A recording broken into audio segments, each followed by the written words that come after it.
സ്വതന്ത്ര വ്യാപാര കരാർ അംഗീകരിക്കുന്നതോടെ ചൈന കാനഡയെ പൂർണ്ണമായി ഏറ്റെടുക്കുമെന്ന് ആവർത്തിച്ച് American president Donald Trump. China മുന്നോട്ട് വയ്ക്കുന്ന ആശയം ഇതാണെന്നും ട്രംപ് പറഞ്ഞു. നേരത്തെ ചൈനയുമായി വ്യാപാര കരാറിലെത്തിയാൽ 100% അധിക താരിഫ് കൂടി കാനഡയ്ക്ക് ചുമത്തുമെന്ന് ട്രംപ് പറഞ്ഞിരുന്നു.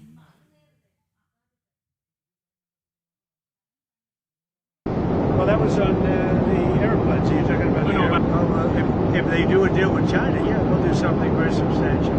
Because we can have a great relationship with China, President Xi, but we don't want China to take over Canada. And if they make the deal that he's looking to make, China will take over Canada. And the first thing they're going to do, end ice hockey. ഐസൺ ജോസുണ്ട് വിശദാംശങ്ങൾ നൽകാൻ. ഐസൺ, ഈ ചൈനയും കാനഡയും തമ്മിലുള്ള ബന്ധത്തെ രൂക്ഷമായ ഭാഷയിൽ വിമർശിക്കുകയാണല്ലോ അമേരിക്കൻ പ്രസിഡന്റ്. മാത്രമല്ല, ഈ രീതിയിൽ ഈ വ്യാപാര കരാറുമായി മുന്നോട്ട് പോയാൽ കാനഡ എന്ന രാജ്യത്തെ പൂർണ്ണമായി ചൈന വിഴുങ്ങും എന്ന ട്രംപിന്റെ ഈ പ്രസ്താവനയ്ക്ക് എന്തെങ്കിലും അടിസ്ഥാനമുണ്ടോ?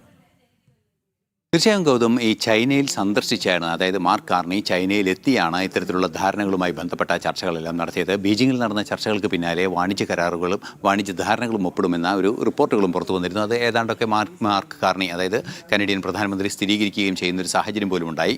ഈ സാഹചര്യങ്ങളെല്ലാം ചേർത്ത് വായിക്കുന്ന ഒരു പശ്ചാത്തലത്തിലാണ് ശക്തമായ നടപടികൾ, ഇത്തരത്തിലൊരു കരാറുണ്ടായാൽ അതിനെതിരെ നിലപാടെടുക്കും എന്ന ഒരു നീക്കം ട്രംപിൻ്റെ ഭാഗത്തു നിന്നുണ്ടായത്. നമുക്കറിയാവുന്നതാണ്, ഗ്രീൻലൻഡ് വിഷയത്തിൽ അദ്ദേഹം പറഞ്ഞൊരു വാക്ക് തങ്ങൾക്ക് അയൽരാജ്യമായി ചൈന വരേണ്ടതില്ല എന്നാണ്. സമാനമായ അല്ലെങ്കിൽ തങ്ങളുടെ അയൽരാജ്യവുമായി ചൈന സഹകരിക്കേണ്ടതില്ല എന്ന ഒരു നിലപാട് തന്നെയാണ് ട്രംപ് മുന്നോട്ട് വയ്ക്കുന്നത്. മാത്രമല്ല, ഇന്ന് ട്രംപ് പറയുന്നത് ഏതെങ്കിലും തരത്തിലുള്ളൊരു വാണിജ്യ ധാരണ, അതായത് സ്വതന്ത്ര വ്യാപാര കരാറാകട്ടെ അല്ലാതെയുള്ള സാധാരണഗതിയിലുള്ള ശക്തമായ വാണിജ്യ ബന്ധം ഉറപ്പിക്കുന്ന കരാറുകളാകട്ടെ, ഏത് കരാറായാലും ചൈന കാനഡയെ ഭാവിയിൽ വിഴുങ്ങും അല്ലെങ്കിൽ ഇല്ലാതാക്കും എന്നൊരു നിലപാടാണ് അദ്ദേഹം അറിയിക്കുകയും ചെയ്തിരിക്കുന്നത്. അത്തരം ഒരു സാഹചര്യം ഒഴിവാക്കേണ്ടത് അനിവാര്യമാണ് എന്ന നിലപാടാണ് ട്രംപ് നേരത്തെ തന്നെ മുന്നോട്ട് വയ്ക്കുകയും ചെയ്തത്. അഥവാ ഏതെങ്കിലും തരത്തിലുള്ളൊരു ധാരണ ചൈനയുമായി കാനഡ തുടരുകയാണെങ്കിൽ, കാനഡ ചൈന ധാരണ യാഥാർത്ഥ്യമാവുകയാണെങ്കിൽ ആ ധാരണ നടപ്പാകുന്നതോടുകൂടി പൂർണ്ണമായും ചൈന ഇല്ലാതാവുകയും അങ്ങനെ ധാരണ നടപ്പാക്കാൻ ശ്രമിക്കുകയാണെങ്കിൽ 100% താരിഫ് തീർച്ചയായും ചുമത്തുമെന്ന ഒരു നിലപാടും അദ്ദേഹം അറിയിക്കുകയും ചെയ്തിരുന്നു. കാനഡയെ ചൈന വിഴുങ്ങുന്ന സാഹചര്യം ഒഴിവാക്കുന്നതിന് വേണ്ടിയാണ് ഈ താരിഫ് ചുമത്തുന്ന നീക്കം നടത്തുന്നത് എന്ന നിലപാട് തന്നെയാണ് അന്നും അദ്ദേഹം പറയുകയും ചെയ്തത്. തീർച്ചയായും നമുക്കറിയാവുന്നതാണ്, മറ്റൊരു പ്രധാന വിഷയമുള്ളത് മെക്സിക്കോ, കാനഡ, അമേരിക്ക തുടങ്ങിയ രാജ്യങ്ങൾ തമ്മിൽ നിലവിലൊരു സ്വതന്ത്ര വ്യാപാര കരാറുണ്ട്. ഈ 3 കക്ഷികളും ചേർന്നൊരു സ്വതന്ത്ര വ്യാപാര കരാറുണ്ട്. ആ കരാറിൽ നിന്നും പിന്മാറണമെങ്കിൽ മുൻകൂർ നോട്ടീസ് നൽകി പിന്മാറിയതിന് ശേഷം മാത്രമേ തങ്ങൾക്കിതിന് സാധ്യമാകൂ എന്ന് മാർക്ക് കാർണി ദിവസങ്ങൾക്ക് മുമ്പ്, അതായത് അമേരിക്കൻ പ്രസിഡന്റിന്റെ നിലപാട് വന്നതിന് തൊട്ടു പിന്നാലെ പറഞ്ഞിരുന്നു.